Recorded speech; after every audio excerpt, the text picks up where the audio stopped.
여자친구를 폭행해서 결국 숨지게 만든 혐의를 받는 30대 남성 이모 씨의 첫 공판이 어제 열렸습니다. 최영일 평론가와 짚어보겠습니다. 어서 오십시오. 안녕하세요. 먼저 영상 보고 시작하겠습니다.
네, 계속 보고 있기가 좀 힘든 영상입니다. 네. 피해자가 고통과 두려움이 얼마나 컸을까 싶은데요. 네. 유가족이 영상 공개를 요구하셔서 저희가 공개해드리고 있다는 예. 것도 말씀드리겠습니다.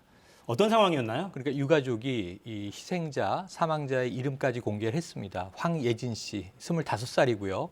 지금 이제 상대는 남자친구로 알려졌는데 30대 이모 씨입니다. 그런데 이제 지난 7월 25일 한여름 새벽 2시가 넘은 시간에 저렇게 오피스텔 건물에 복도, 현관 또는 바깥을 오가면서 몸싸움이 벌어지죠. 그러니까 아마 연인 간 말다툼으로 추정이 되는데 문제는 심각한 폭력 사태로까지 번졌고 저 이 황희진 씨가 쓰러졌는데 문제는 119에 신고를 했는데 여자친구가 술에 만취해서 기절한 것 같다. 이런 취지의 이야기를 하고 폭행은 이제 언급을 안 한 겁니다. 나중에 이제 경찰과 검찰이 조사 결과 이러한 CCTV를 통해서 이 폭행 사실이 낱낱이 알려지게 되고 유가족도 여기에 대한 엄한 처벌을 요구하고 있습니다. 네. 이모 씨에게는 살인죄가 아니라 상해치사 혐의가 네. 적용이 됐고요. 유족들은 엄벌을 촉구하고 있습니다. 들어보겠습니다. 아이를 살릴 생각은 아예 없었고 아이를 짐승 시체 끌듯이 끌고 다녔기 때문에 저는 사과를 받을 생각이 일체 없습니다. 사과를 하려고 했으면 지금 하는 게 아니라 아이가 중환자실에 3주 동안 있을 때 병원에 와서 사과를 했어야 됩니다.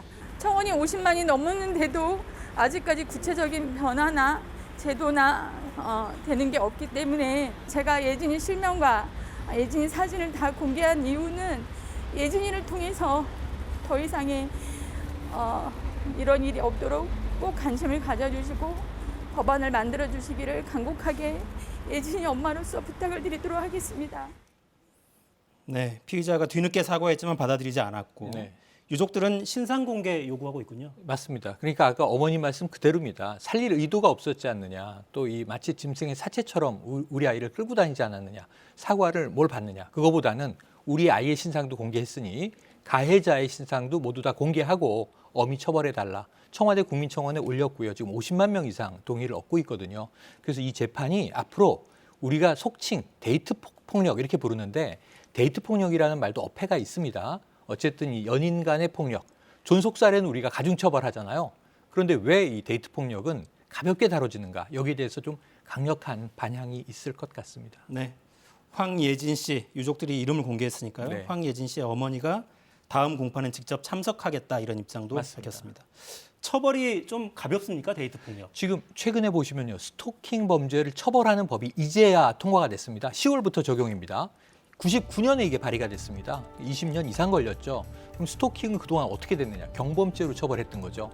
벌금 3만 원, 5만 원 이런 식이었다는 거죠. 근데 여성들은 상당히 공포에 시달리게 되고 심지어는 살인도 벌어지는데 데이트 폭력은 그 연장선상에 있습니다. 지난 5년간 2016년에서 2020년까지 통계를 보면 데이트 폭력은 8만여 건 이상이 신고됐어요.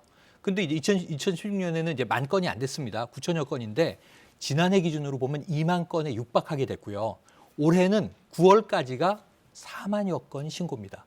폭증하고 있는 상황이죠. 그 이 데이트 폭력, 일명 데이트 폭력인데 처벌이 굉장히 미온적인데 이 안에 5년간 살인만 227건이고요. 성폭력, 감금, 납치, 폭행 여러 가지가 중범죄가 다수를 차지하고 있습니다. 네. 범죄가 좀 줄고 피해자들을 보호하려면 뭘 좀 해야 될까요? 그러니까 입법이죠. 지금 20대 국회에서 이 데이트 폭력 처벌법이 발의됐는데 법사위에서 다뤄지지도 못하고 폐기가 됐고요. 이번 국회에서도 올라와는 있습니다만 법제사법위원회에서 아직 다뤄지지 않고 있습니다. 왜 그런 것이냐? 많은 국민들이 공분하는 범죄거든요. 이런 부분에 있어서는 국회에 조금 이 사안에 대한 엄중한 주목 그리고 처리가 필요해 보입니다. 네. 어머니가 또 다른 피해가 없도록 제도를 만들어 달라 이렇게 호소하고 있습니다. 네, 그걸 원하고 정치권이 있습니다. 응답했으면 좋겠습니다. 그렇습니다. 여성들은 안전 이별 이런 용어까지 쓰더라고요. 맞습니다. 오죽하면 일어나 싶어요. 최영일 평론가 수고하셨습니다. 고맙습니다. 저는 월요일에 돌아오겠습니다. 다음 주에도 4시엔 사사건건.